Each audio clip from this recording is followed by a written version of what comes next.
I think we have the wrong idea in our head that a habit person has the perfect habits and routines all day, every day, all stacked together in a row. And they never have to tweak, they never have to alter, they never have to overhaul. And that is so false.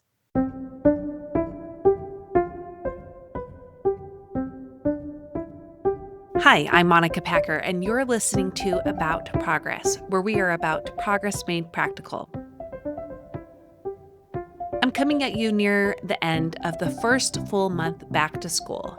And I totally know this, that I can't be the only one who is still adjusting.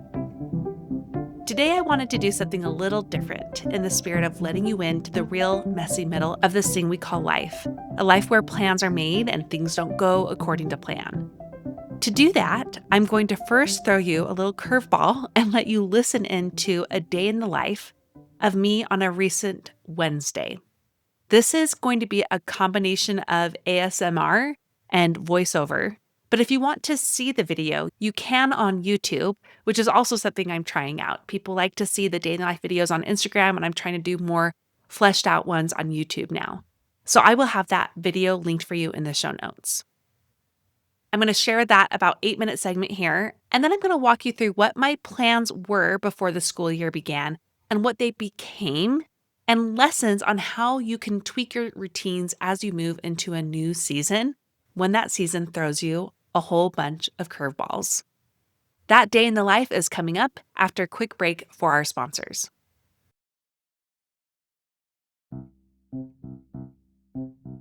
Just because your neck and arms might be more covered this fall doesn't mean you should pretend they don't exist.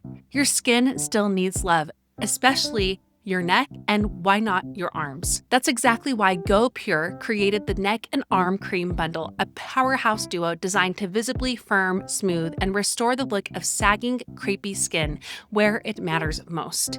I think a lot of us have some kind of drawer full of barely used products. These creams will not be one of them. I can speak from personal experience because my first jar of the Tighten and Lift Neck Cream is one of my few empties, meaning a jar that's totally empty. I recently went on to gopure.com to replace it using my own code, and instead of just getting that jar, I went and got the Neck Cream and Arm Cream Duo, because for a limited time, it's 57% off that bundle. GoPure isn't just about transforming the skin on these areas. They have a full line of science-backed skin and body care to tighten, lift, and smooth skin from head to toe without the harsh chemicals or hefty price. GoPure over-delivers on value with over 100,000 real women with real results. Right now, GoPure has a crazy deal.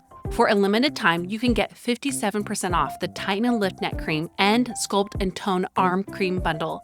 You can also get 25% off all other products by using code PROGRESS at gopure.com. So head to gopure.com and use code PROGRESS for a huge discount. And after you buy, do us a favor. When they ask where you heard about GoPure, tell them it was from our show.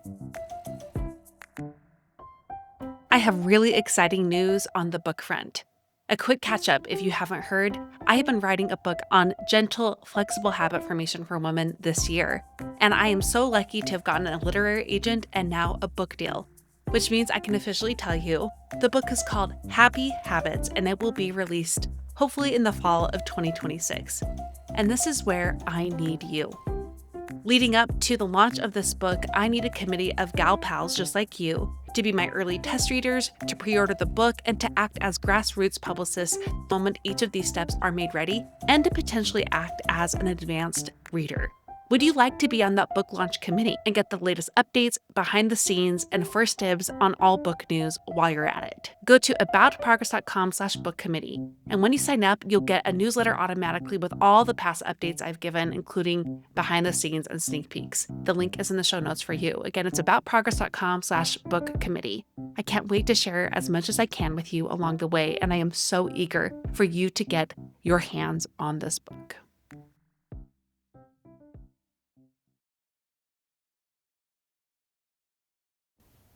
Hi, I'm Monica Packer. I'm a habits and identity coach, and this is a day in the life as a mom of 5 who works part-time from home. I start the day bright and early at 5 a.m. I'm honestly not a morning person. I do it for necessity, but it's working well for me and my family, so I keep at it. I got in my cycling workout about 30 minutes before I had to break up my workout by getting some breakfast out for my older kids who have to leave to school quite early. They wake up at 6:15 in the morning, which means I like to have some breakfast ready for them around then. So I just pop downstairs and get some granola ready that I had made the night before, and some homemade yogurt that I love to make too, just because it makes so much for just 1 gallon of milk. And I put everything out for them and then run down to the basement to go and wake them up. Are you up? All right. That can take a little bit of time if you know some teenagers. And then up I go to grab a couple more things from the fridge so they can make their own lunches while I head back to the very top stairs where my workout area is to do a 20-minute Pilates video. What's up, friends? You know, this is a new thing for me because I used to be a dancer, but I haven't danced in years and years. I've been doing a lot more strength training than normal, but I'm realizing I need some more gentle workouts to kind of balance out some of the strength training that I do. So that was one of those days. I'm also working on wanting to get my first pull-up by the time I turn 40, which is less than a year away. And I've just begun with some dead man hangs. And then it was time to go downstairs and to get my oldest two in the car and off to school. But first I wake up my other two younger boys who are heading off to grade school, and they eat breakfast and get their lunches ready, make their beds, empty the dishwasher while I'm gone. And when I come back, they're about ready to go, but we have some time. So I do my usual morning routine with them around of putting away all the dishes from last night and then also making their snacks for the day. They make their own lunches, but I help them get some snacks together. Brad works from home too, but he usually starts work around, he wakes up around the same time as me, and he goes for a run, and then he works in the morning. And I just hurry and pop in the shower and got a little bit ready. It's something that I've been trying to do about half the days. Other days I walk while I work after the kids go to school. But on this day, I had some interviews, so I had to get ready before the kids were too. And this was one of those rare days that my toddler was still asleep around 7:30. 7:40 maybe. So I woke him up and then got him ready for the day. He just started morning preschool, which has been a big shift for both of us, but he's honestly doing so well with it and loves school. And he's having his vitamins there, and he gets his yogurt and granola too. And we just kind of finalize everyone being ready for the day. One thing I also try to do before they're all off to school is have the kitchen clean. It just makes me start my day with a little bit more of a clear head. I don't have that pulling at me to clean it up. And we have a good system now where I take the older kids to high school and junior high in the early morning, and then my husband takes everyone else to grade school and to preschool while I get started on my work day. But first I had to just do another quick tidy because, again, these things just really bother me. And when you work from home, you don't often have the luxury of ignoring them. And then I just quickly finished getting ready and run back upstairs to work on an episode that I had been researching and writing for months, and I had to finalize it that day. And it was urgent and it was big, and I had to do a lot. So I honestly worked on that for about 2 hours. And then I was lucky to interview someone that I really love for an online conference that I'm hosting really soon for moms. And it was such a joy to speak with her, and every speaker has just blown me away with how amazing and brilliant they are. So we did our interview for a while, and then it was time to go and pick up my toddler from preschool. So the work day ends pretty quick for me. I got down into the car and picked him up, and we were able to just chat all about school. My little one has some big speech delays, so we are working on that a lot. We always hop into a little bakery nearby his speech therapy on Wednesdays after school, kind of as a way to incentivize that time. I obviously didn't record that, but we walked back to our car and then went home, and he gets to play for a little bit. He's really into parkour. And I'm attempting to do that thing where your 2.5, almost 3-year-old is not napping, but sometimes does. So I read him some books and got him all settled in to try to nap, or at least to have a little bit of quiet time. And after I threw away his diaper, I just realized I am so tired. I need a 20-minute nap before I have to go get the oil change. So I set an alarm for myself, and I drifted right off to sleep. And up and at him at that alarm, and I gave Brad the baby monitor to then go get the oil changed, which we were overdue. And while there, they had internet, so I was able to finish up the rest of the editing of that important episode and get it out. Thank goodness it was finally done. And I came back to find, nope, he did not nap. So I had to finish up one more thing for it, post it while he was in my lap, and then we got out to doing some chores and going to the garden and picking a lot of tomatoes for that night's dinner. Now, we didn't have as much after school this day, so I had the luxury of making a dinner that I had had my sights set on for a while. It's kind of like I don't know, pitas with grilled chicken in it.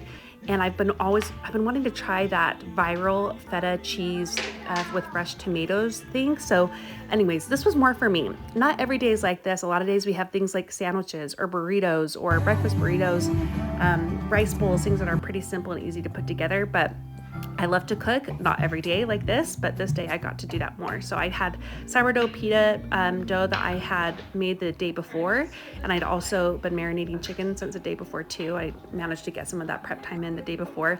I just set to work to making those pitas and getting that delicious feta tomato thing in the oven, and grilling chicken as well. And it was kind of fun to do something a little bit more than a normal day. So here we have the delicious spread. It was a decent hit. I ended up freezing half the pitas because they weren't all into it, but hey, I loved it. So this is one of those meals where it was kind of more for mom, and I'm really glad I did it. And the leftovers have been so tasty. So we eat. I forgot to say a couple of kids have play practice till a certain time, so we're missing a few for dinner. But then Brad and I work to start cleaning it up, and our kids start working to clean it up as well. I head to the basement to change some sheets on the bunk bed, and I got my little ones down to help because I had a nervous breakdown. Not pictured with how very messy their room was and the whole basement. So all the kids got to work. And, I don't necessarily regret having a nervous breakdown and making everyone clean. So yeah, the basement was in much better shape, a big relief to me and I think to them too. And then I went back upstairs to the mess that my toddler made while we were cleaning the mess downstairs. I mean, it just all balances out somehow, some way. We got to read some books and get him ready for bed the rest of the way. And I was going to put him down a little bit earlier this night since he didn't nap that day and had gotten up at a reasonable hour, so he should still be pretty tired. I love our little nighttime routine of reading and singing and just kind of cuddling. He's new to his big boy bed and he absolutely loves it. And then I did the responsible thing that I've been putting off for many days and putting away all the laundry. My husband Brad folds all of our laundry, which is so great. I do all the towels and the toddler's laundry, and our other kids do all their laundry. Not like perfectly well all the time, I'll tell you that. And I got all my skincare done. I like this device. I don't really know if it works. And then our oldest two and I finished the fourth movie in the Hunger Games series. We've been working on it bit by bit, and it was officially time for bed. So I brushed my teeth, did my journaling, and read my book, and then it was time for bed. I hope that day in the life was helpful to hear. Again, if you want to see the video version of it on YouTube, go to the link in the show notes. Now what I want to do is break down what I thought would happen as I moved into the school year and what tweaks I've had to make using my larger morning routine as the main example here. And the whole point of sharing this is to walk us through what it looks like to come into a season with a plan on how you're going to do a system or a routine or a habit, and how that may need to change once you're actually in that new season. So before the school year began, I really thought deeply about the morning in particular because that was what was going to need to change a great deal.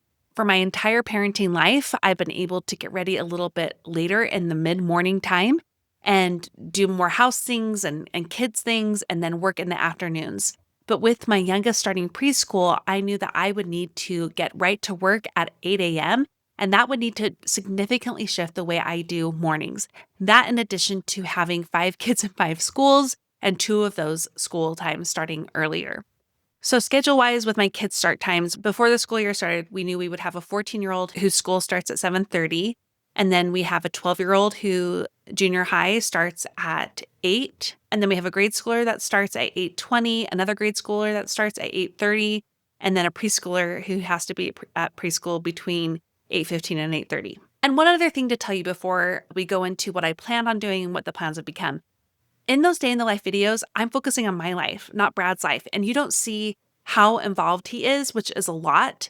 So like when I share what my morning plans are, know that he normally is awake around 5:15, sometimes 6, but he either goes to the gym or goes for a run, and then he has to start work shortly after 6. So he is in his office by 6 to 6:30 a.m. working. That's why when you hear my plans, I largely do the morning routine with the kids alone because Brad's already at work. So, with that all being said, let's go into what I thought my morning routine would look like. Initially, I decided that I would be waking up at 5 a.m., which is something I did earlier in the year, the second half of the last school year. But in the summer, I started waking up more like at 6. So I was going to have to move my wake up time. I wanted to make sure I was working out by 5:15, and then at 6 a.m., I would get my oldest child up and getting her going on her chores, and then I'd run back upstairs to finish my workout and walk while I work until 7. And then I would get the other 4 kids up and ready, doing their morning chores, while my high schooler walked to school. And then while the kids are getting ready and eating and doing their chores, I would somehow shower and get ready and clean the kitchen. And then Brad would take the rest of the 4 kids to school at 8, one of whom we just drop off at the neighbor's house and he walks with another friend. And then I would run upstairs to where our offices are and start work at 8 a.m., only to work until 11 a.m. and stop to go get the preschooler, and that would be the morning. Okay, so that was the plan. Now let's share what happened in our circumstances that required some shifts to this plan. First, when my daughter was going to walk to school, we quickly realized that she was going to be late every day. And it's not because she wasn't leaving on time, she was, but she tends to walk a lot slower than we thought she would. And we can't get her up any sooner than she's already getting up because it's a significant increase of time for her.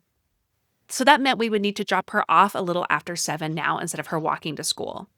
Another thing that happened is my 7th grader was originally going to do a late start every day. He was going to do home release for the first period so he could practice his piano and go a little bit later to school and sleep in a bit. That's what we did last year in 6th grade, and it worked really well for him. The thing, though, is that he decided he wanted to do jazz band. And doing jazz band means you have to be at the school at 7 a.m. So because of that shift, we decided to drop home release and to put a first period on his schedule. So because of that new drop off, and because Brad is already working at that time, I knew it was going to be on me to get my oldest 2 out the door by 6:55 to take my middle schooler to a jazz band by 7, and then to drop off my daughter at high school on the way back. So this was a shift because I can't just wake my oldest kids up at 6:15 and then head on upstairs and just trust that they're going to be all ready for the day. I need to get them breakfast, which is honestly something I just totally forgot about. Like I just forgot that they would need breakfast, and I like to give my kids a hot breakfast for multiple reasons I've already shared about in prior episodes. That meant I would need to for sure be down by 6:15, but usually around 6 so I can make them breakfast or get it assembled or put it in the oven or whatever it needs to be, then get them up. And because of that, that means I can no longer walk while I work. If I have any extra time after getting them breakfast and getting them on their way, I may be able to run up and finish the rest half of my strength training workout, but I won't be able to walk while I work now until 7 because my other older kids need me. Another thing that happened is our toddler started to wake up a lot earlier, usually around 6 a.m.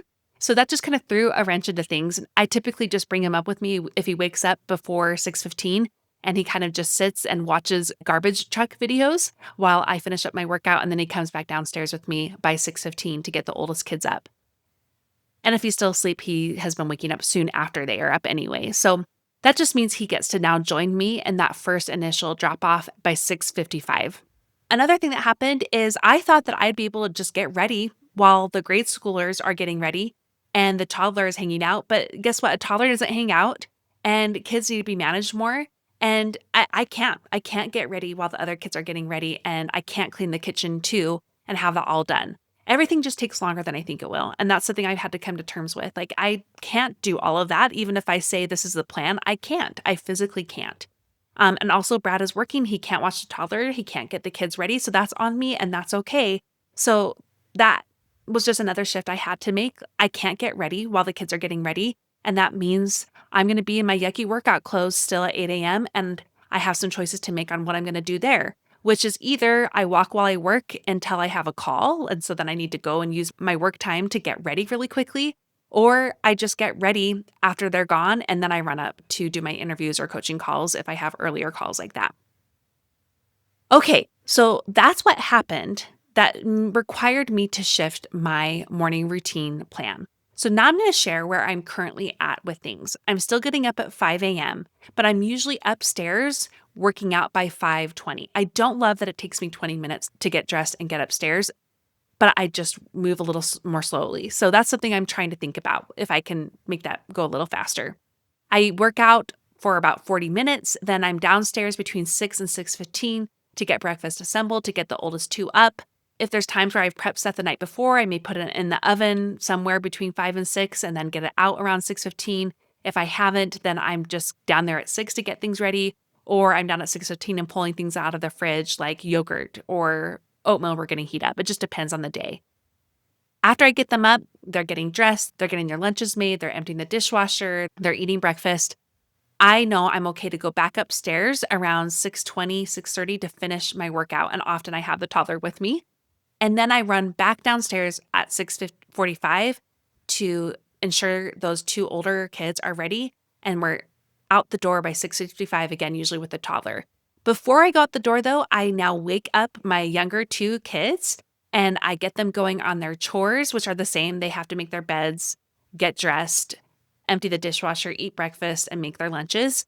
And part of what I'm doing now with these kids too is those two kids need to take turns practicing the piano because they're typically ready pretty quickly. And having that's another holdup. Like having four kids that need to practice piano after school every day is getting a little tight for everyone. So if I can have one to one and a half of the kids, or even two of them having finished their practice time before school, that really helps. So they know to do that while I go to take the older two, and then I go and do that. And when I come back, they're mostly ready. I get the toddler eating and ready to. I clean the kitchen and manage the other boys getting ready and practicing their piano and doing their chores.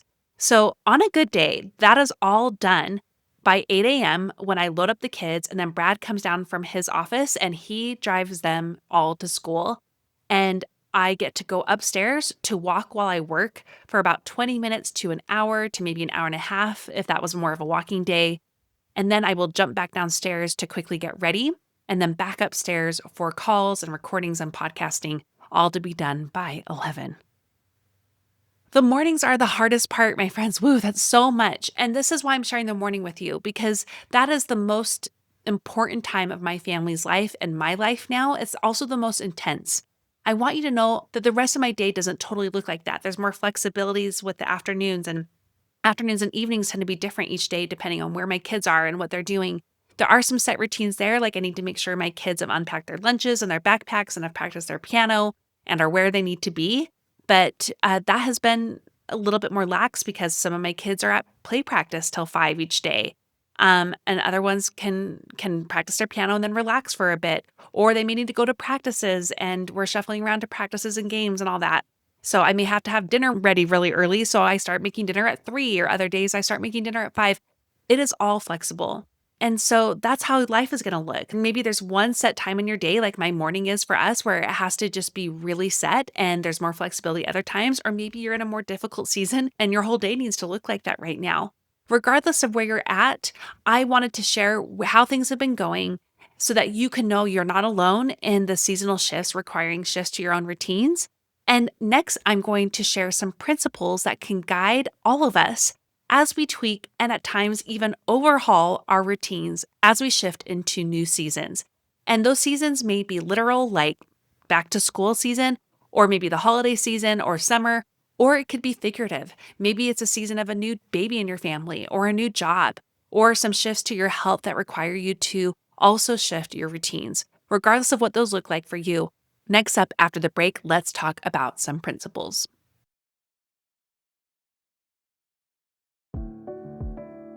We mistakenly believe that a good mom equates a martyr mom.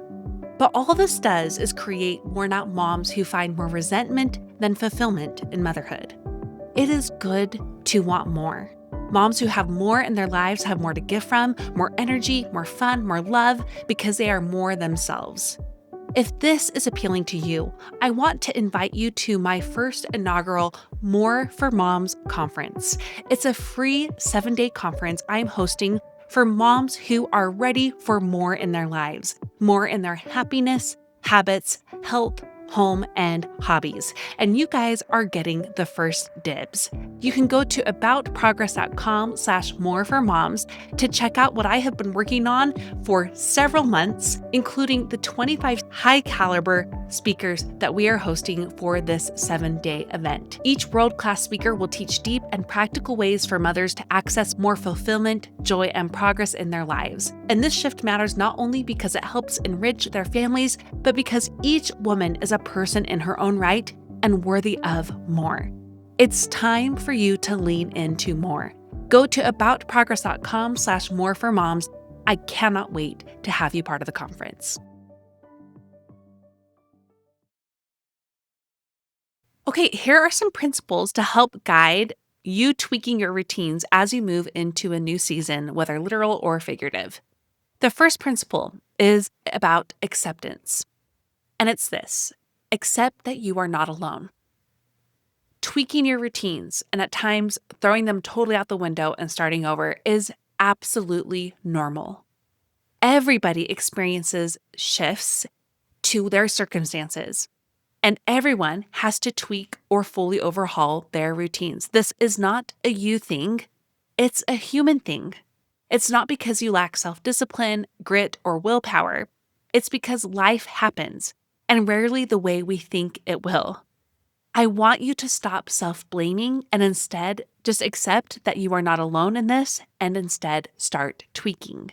And that moves to the principle number 2. This is about expectation. Expect things to shift. So not only do you accept that you are not alone and that it's not a you problem, you just go into a new season expecting that you are going to have to allow things to shift. I shared a story to Instagram recently about the tweaks I was making to my morning routine and how things were kind of getting shuffled around. And boy, it was a little frustrating, but that's kind of how things were. And I got a DM from a woman who said, "Wow, I'm allowed to tweak my routines?" ? And she went on to explain she didn't really realize that she was allowed to do that.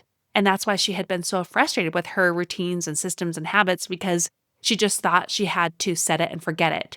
No, things are going to shift. And not just at the beginning of a season, they're going to shift day to day. Like this week, I had 2 sick kids all of a sudden that required my mornings to shift as well. I wasn't getting good sleep. I was waking up a little bit later 2 of those days, and that's going to happen too. But more big picture, expect that you're going to have to tweak your routines. And I know that may seem a little bit nuts for a habit coach to say, but it's true. The sole purpose for habits, and you've heard me say this before, but the sole purpose for habits is to support you, not the other way around. So the only way that support is going to happen is if you expect that you have to be flexible. Of course, have some good intentions. Come into a new season with a plan in place about the most important routine of your day, like my morning routine is for me. Then see how things go, expecting that there will need to be some tweaks and perhaps even a full overhaul. Expect it. The third principle is about honoring. Honor the facts of your season. This is when you get real about what your circumstances are, what is happening, what personalities are at play. You also need to honor what is working about routines and what is not. Just get real with yourself, again, without self-blame. And an example for that for me is when I thought I'd be able to get my kids ready, get the kitchen cleaned, and get ready myself before 8 a.m. And I'm like, no, I can't. And I have to honor that that is not going to happen right now in this season. Maybe when my toddler is like an independent 6 or 7-year-old, I can oversee the kids getting ready, clean the kitchen, and get ready myself.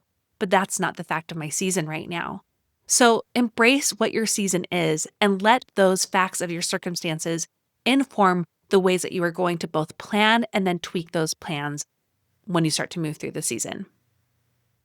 The fourth principle is about when you do need to make tweaks, begin with the most important routine first.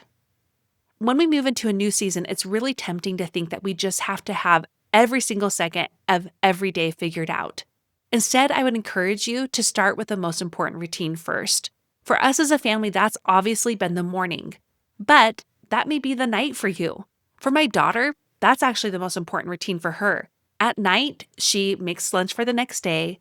She sets out her clothes for the next day. and I help her either braid her hair or get it into one of those like air dry curly hair things because that helps her mornings go so much easier and is how we've been able to get her to school on time.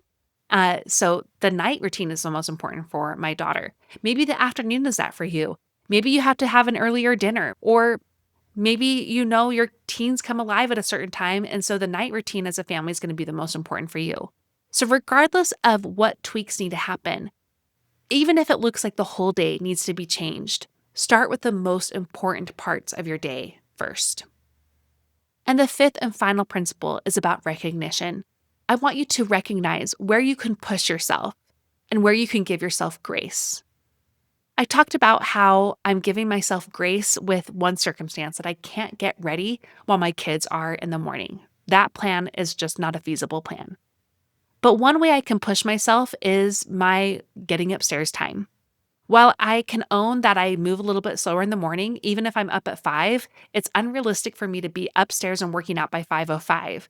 I can own that I do want to do better than it taking 20 minutes. I just need to shuffle along a little bit faster, maybe be working out by 5:15 and maybe one day 5:10.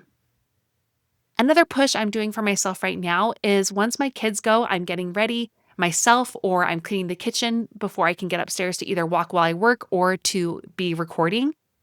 Oftentimes I find I'm not on the clock until 8:30, and that means I only have 2.5 hours to work out of the 3 that I'm allotted. That's an area that I want to push myself. And weirdly, that pushing may be that I let some things go. Maybe I don't clean the kitchen anymore and I just have a firm cutoff time. 8 a.m. means I'm on the clock and I'm not cleaning the kitchen, even if I love having a clean kitchen in the mornings. And that's okay. Or maybe it means I know that I just have to not be ready. And that's okay for the mornings too, and I can get ready later. That's just another part in my morning routine that I know I need to tweak because my work time is so precious. And I really want to make sure I am using every second of that. Maybe there's other ways you can push yourself or where you can give yourself grace. Maybe you need to push yourself to get to bed earlier, but you can give yourself grace for waking up not as early as you would like to because you need to prioritize sleep right now. You get to decide what this looks like for you, but it all involves recognition of where you can push yourself and where you can still give yourself grace. So I'm going to review those principles in just a moment with the progress pointers, but I want you to think about how this can look for you. How, in allowing for acceptance, can you also push yourself to try again and to try in a new way? How can you push yourself where you need, but also allow your circumstances to make decisions for you and to give grace where grace is needed? This is what it looks like to be a habit person. I think we have the wrong idea in our head that a habit person has the perfect habits and routines all day, every day, all stacked together in a row. And they never have to tweak, they never have to alter, they never have to overhaul. And that is so false. Being a habit person looks like trying and tweaking and trying again and then maybe tweaking again until you get it right. And then you have to do so again when your circumstances change, whether it's back to school or a new job or a new health challenge.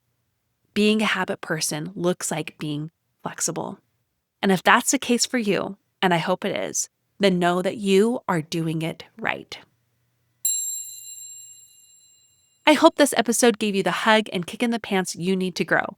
I'll now share the progress pointers. These are the notes I take so you don't have to. And those on my newsletter get them in a graphic form each week. You can sign up at aboutprogress.com/newsletter. What I share here on the podcast is a shortened version of what you get in the newsletter. The progress pointers for this week are those 5 principles I shared as you move into a new season and you're considering your routines. 1 is acceptance. Accept that you are not alone and needing to tweak your routines. 2, expectations. Expect your routines to have to shift. 3, honoring. Honor the facts of your season and your circumstances. 4, tweaking. When you tweak, start with the most important routine or routines. And 5, recognition. Recognize where you can push yourself and where you can give yourself grace. Your Do Something challenge this week is to simply start with acceptance that you are not alone and needing to tweak your routines. I know that may seem so simple, but I have seen a dramatic shift in women when they realize, oh, it's not just me. This is every single person on the planet Earth. I'm not alone and I'm not doing it wrong. Before we go, I want to remind you to sign up for the More for Moms conference. It's starting October 6th, And it is free and available to you at aboutprogress.com/moreformoms. This is where we have 25 world-class speakers joining to help you find more fulfillment, joy, and progress in your happiness, habits, health, home, and hobbies.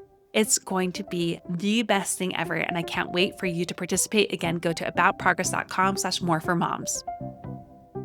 This podcast is listener supported. Members of the Supporters Club make my work with About Progress free and available to all, and they get access to 3 levels of exclusive benefits from more time to more content with me.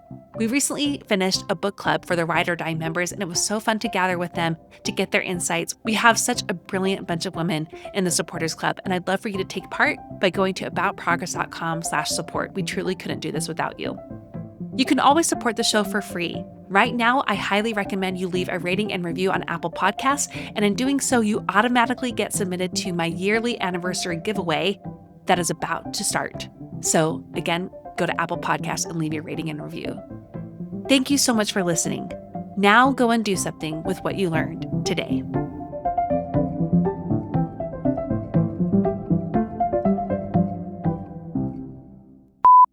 And then I'm going to walk you through what